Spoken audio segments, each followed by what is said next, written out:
Remember, they're changing my voice. Now, it's important for you to understand that I don't care how tall somebody is. I care about the content of the character. I don't care what race you are. I care about the content of the character, and I judge people according to their deeds with a fair and universal scale. Okay, with universal pinpointing moral precision. So on the screen, you should see three pictures. Um, if I decide to do it that way, one is the Revenge of the Nerds guy. The other is some kind of arrogant yuppie with a pink sweater around him, which shows, which historically symbolizes sort of European governing class complicity. Kind of tennis playing, tennis courts on a rich estate or something. Okay, and also some female like Kim Kardashian or Anna Nicole Smith or someone like this. Actually, I'm gonna make it four pictures. Come to think of it, and the fourth picture will be um, a female who has a mature kind of way about her in the psychological construct, like someone on the news or something. And it should be very clear to you that these people are acting very immature and very arrogant, and they don't deserve the most healthy and attractive women. This argument is far more important than you might think. It is a mistake to chop it up to I can't get a date or something as the problem. There are people who believe in eugenics, Ics, eugenics. And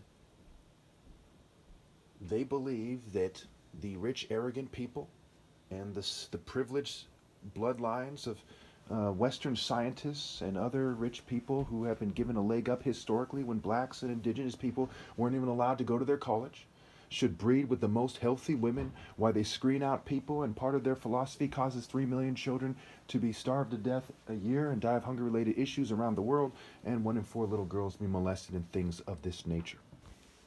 Okay, with that being said, part of the occult is to emphasize this and to mock people. A lot of you who have seen various documentaries and stuff, you've heard the phrase hidden in plain view.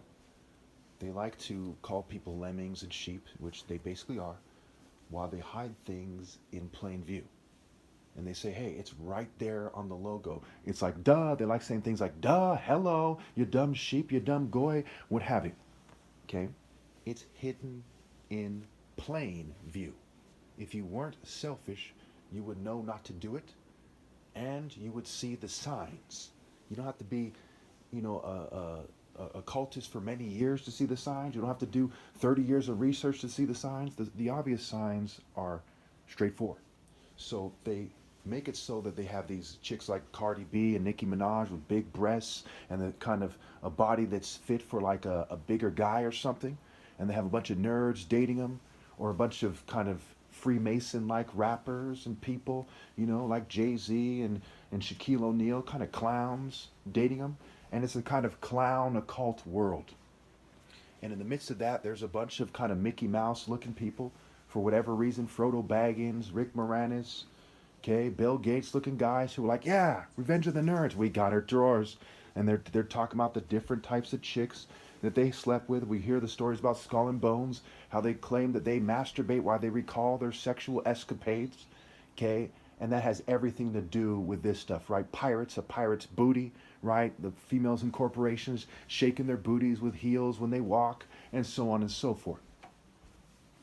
These immature worms and the brutes who are too dumb to be a true man and have character reinforce the construct of the system, which starts in the West and spreads and has contaminated thoroughly to the point of no return every nation in the world. That's why their own Bible says, all the nations surrounded me, and in the name of the Lord I cut them down, and that God rebukes all the nations. He hates the nations.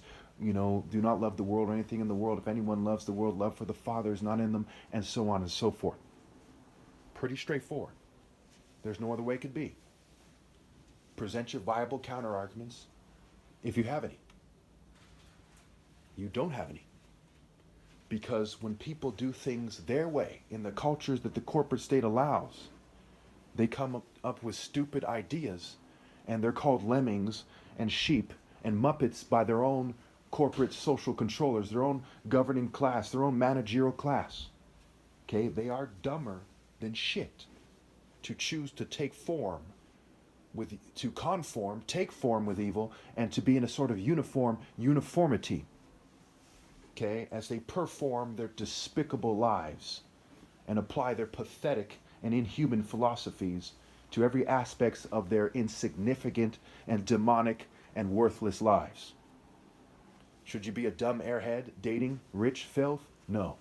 Should you date their right-hand man or their managerial class? No. Should you even date some bootlicking homeless person kissing their ass? No.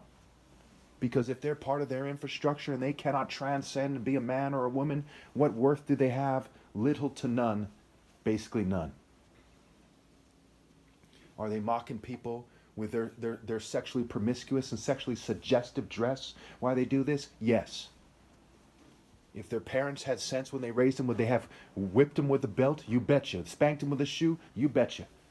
It's better you risk the state taking away your children for disciplining them too harshly to get them to do what is morally precise than for the devil to take them away because you were too much of a coward and a conformist bootlicking coward to apply the rod to discipline your child to make it so that when Christ, that is me, returns, that they obey immediately. I have yet to meet a parents who raise their children correctly to obey the most righteous man that ever lived when they come into contact with him. And I consider that the bare minimum requirement to be a human being. Thank you.